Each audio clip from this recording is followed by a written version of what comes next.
Salut à tous et bienvenue sur Fish & Test. Aujourd'hui, je vais vous parler du moulinet baitcasting Tress Fishing Concept A3.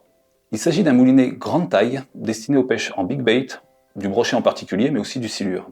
Son bâti est en aluminium pour mieux résister aux déformations, en particulier lors de la traction lors du combat, ce qui permet de limiter son usure dans le temps au fur et à mesure de son utilisation. Il s'agit donc d'un moulinet relativement durable qui va pouvoir durer saison après saison sans vous faire défaut. Il est disponible en 3 ratios différents et nous avons testé la version 5.5, le plus petit ratio des 3. En plus de cette solidité, il est relativement confortable à utiliser grâce à une certaine fluidité de son mécanisme.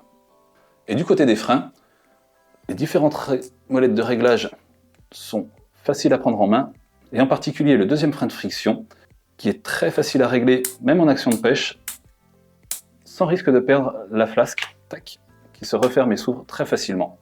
Donc là, on passe de 0 à 6 en quelques mouvements. Très facile et vraiment sécurisant en action de pêche. Lorsque l'on a testé ce frein sur notre banc de test, on a remarqué une régularité plutôt moyenne. Par contre, comme il s'agit d'un gros moulinet, à 3 ça correspond à une taille 300, on ne va pas avoir besoin d'une régularité, pas besoin d'horlogerie fine pour pêcher des gros poissons. En toute logique, pas de remarque à faire de ce côté-là. Par contre, au niveau de la force, le moulinet est annoncé à 13,6 kg, mais nous n'avons pu monter que jusqu'à 8 kg en serrant le frein au maximum et la bobine continue à se dérouler. Pas de panique, 8 kg en action de pêche c'est largement suffisant. C'est dommage toutefois d'essayer de nous vendre la lune pour un moulinet qui est déjà très costaud. Son look noir, agrémenté de touches de liège agglomérées, est très agréable visuellement et très classe. Et pour finir, la petite option accroche-fleur sur le dessus permet de venir passer le triple ou l'hameçon du leurre ici, à condition que le guide fil ne se retrouve pas en dessous.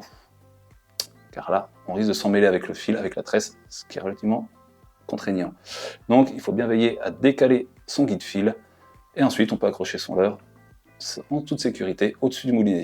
Ça évite de rayer les cannes, et ça permet d'avoir une position relativement sûre. Cela se fait souvent sur les autres moulinets, mais on ne dispose pas de l'encoche qui permet de maintenir le leurre en place. Voilà, c'est tout pour moi.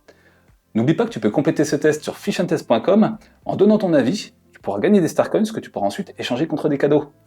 Quant à moi, je te dis à très vite et n'oublie pas, la pêche est une passion qui se partage. Ciao!